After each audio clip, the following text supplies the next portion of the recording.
Oh yes, come promesso e come di abitudine, ogni lunedì la nostra finestra sulla regione, il nostro collegamento con il presidente Luca Zaia. Potete intervenire anche subito ovviamente con i vostri messaggi al 393 7366 170. Buongiorno presidente, benvenuto. Buongiorno a tutti. Allora, ho visto che lei ha ringraziato pubblicamente quello che è stato fatto in questi giorni per raccogliere fondi per il tornado, manifestazione a cui ovviamente il nostro gruppo radiofonico ha aderito con grande entusiasmo mercoledì scorso, poi ce n'è una anche questa sera, insomma tanti veneti che si sono mossi per aiutare altri veneti e tante famiglie che hanno bisogno. So che lei oggi è impegnato proprio in questo senso. Sì, guardi, io mi sto recando a Mira per incontrare tutta la conferenza dei sindaci e lì c'è una partita importante. Ricordo che abbiamo avuto un morto, 92 feriti, 500 abitazioni danneggiate, tra le quali almeno un centinaio da demolire, oltre 300 auto da demolire, insomma c'è una vera devastazione tipica di un terremoto.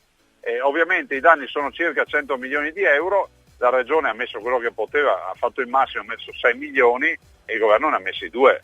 Attendiamo dal governo tutto il resto, cioè attendiamo dal governo gli altri 92 milioni di euro. Com'è la situazione in questo momento? Io ho avuto modo anche poi mercoledì di incontrare appunto sindaci, assessori, vice sindaci, tutte le autorità presenti e credo che al di là dell'inizio in cui tanti si sono tirati sulle mani, che sono andati ad aiutare, no, i vicini di casa colpiti o i vicini di paese eccetera, comunque ci sia ancora tanto da fare. Sì, la devastazione, come le dicevo, in una fascia che è lunga circa 8-10 chilometri e larga almeno 500 metri è quella tipica del terremoto. Tutti noi abbiamo visto le immagini di Villa Fini crollata letteralmente, ma così è accaduto per molte case. La verità è che il popolo veneto è stato eccezionale, è una grande gara di solidarietà. Voglio ricordare tra tutti quelli che ho definito gli angeli delle macerie, ovvero i ragazzi delle scuole superiori che già il giorno dopo erano lì a pulire e a portare via macerie. Altrettanto eccezionali non sono state le istituzioni a livello nazionale che ancora a tutt'oggi non hanno dato risposte. Al momento cosa si sa da parte del governo italiano rispetto all'aiuto di queste popolazioni? Assolutamente nulla, che c'è stata una dichiarazione dello stato d'emergenza che comunque ha fatto anche la regione, ma che è un atto dovuto, cioè una devastazione del genere non è che puoi dire non c'è stato nulla e per cui non riconosco che c'è uno stato di emergenza. Il dato concreto è che adesso ci vogliono le risorse, deve ripartire la ricostruzione e dare un aiuto a quei territori, a un territorio che è il Veneto, che ogni anno manda a Roma 21 miliardi di tasse e che oggi si permette di chiedere, a disturbare quei signori che sono a Roma e gli chiede dammi 100 milioni di euro dei miei 21 miliardi di tasse perché io ho i miei veneti in difficoltà. Quindi per quelli che sono coinvolti in questo tipo di emergenza sta a loro il contatto con il sindaco, che poi a sua volta sarà in contatto con la regione e viceversa, appunto poi si arriverà al contatto con il governo per avere delle informazioni più precise su come procedere e quant'altro.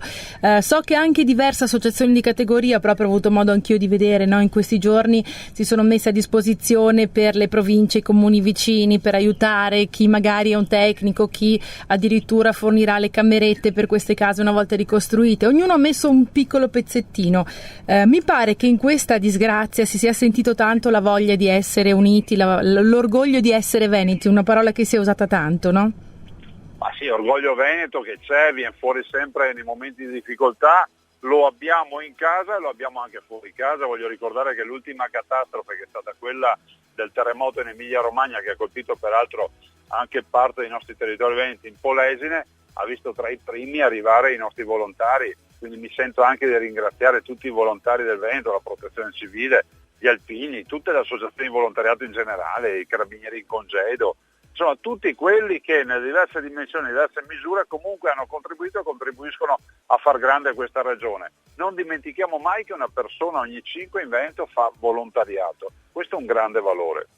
Penso di sì, che questo sia un motivo di orgoglio ancora di più. Quali altre cose ci sono in serbo per voi in questa settimana? Di cosa si occuperà ancora la regione? Guardi, io sono costantemente sulle barricate per il tema immigrazione. Noi abbiamo già dato, siamo una delle prime 3 regioni in Italia per numero di immigrati presenti, abbiamo 517.000 immigrati ai quali abbiamo garantito un progetto di vita, un'integrazione, peraltro riconosciuto a livello nazionale, quindi l'11% della popolazione, e oggi diciamo basta immigrati, non possiamo ospitarne e soprattutto non possiamo chiedere ai veneti di ospitare dei migranti ovvero una popolazione indistinta dove sappiamo già che 2 su 3 non sono profughi. Sappiamo già che 2 su 3 hanno il telefonino in mano, alcuni hanno il telefonino in mano, per carità non voglio generalizzare, io li ho visti e insomma penso che un profugo non scappa con l'iPhone di casa, penso che i segni della fame, della miseria, di tutte le difficoltà. Allora io dico, i veneti sono disposti a fare la loro parte se si tratta di aiutare una persona che scappa dalla fame e dalla morte. Non lo faranno mai nei confronti di chi vuole approfittare di questi canali umanitari, corridoi umanitari, per infilarsi dentro e poi fare il migrante economico, perché il 22% di migranti che vengono dal Senegal in Veneto, in Senegal si va a fare le vacanze, non scappano dalla morte e dalla fame. Per cui io dico che alcuni conti non mi tornano, ed hanno ragione i veneti che dicono di no.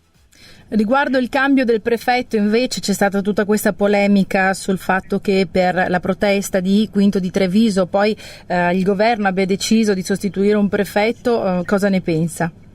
Ma guardi, queste, come direbbe Goldoni, sono baruffe in fameggia, no? Sono fatti loro, a noi interessa che non ci mandino gli immigrati. A Quinto poi c'è stata una situazione, e lo dico a tutti i cittadini che mi stanno ascoltando, dico, ma perché Zaia non viene anche da noi? Perché a Quinto c'è stata una situazione inverosimile, c'è una situazione stranissima, in un condominio nuovo, con 4 o 5 famiglie con bimbi piccoli, e qualcuno ha pensato bene di fare una sorpresa la mattina e mandare 2 pullman di immigrati senza avvisare nessuno, e immaginate voi, sti qua tirano su le persiane la mattina e si vedono sti 110 immigrati scendere col borsone e entrare in tutti gli appartamenti del condominio che erano vuoti, sfitti. Cioè voi capite che questo non è un modo di dare ospitalità, ed è un modo semplicemente per mettere in minoranza i nostri veneti, e così non si fa. Io la ringrazio come sempre per la sua opinione, buon lavoro, e porti anche i nostri saluti ai sindaci coinvolti nell'emergenza del tornado, che incontreremo credo anche questa sera, perché c'è appunto una ulteriore manifestazione di solidarietà proprio a Mirano, in questo caso con gli amici del Mirano Summer Festival. Grazie Presidente, a presto. Grazie, buona serata.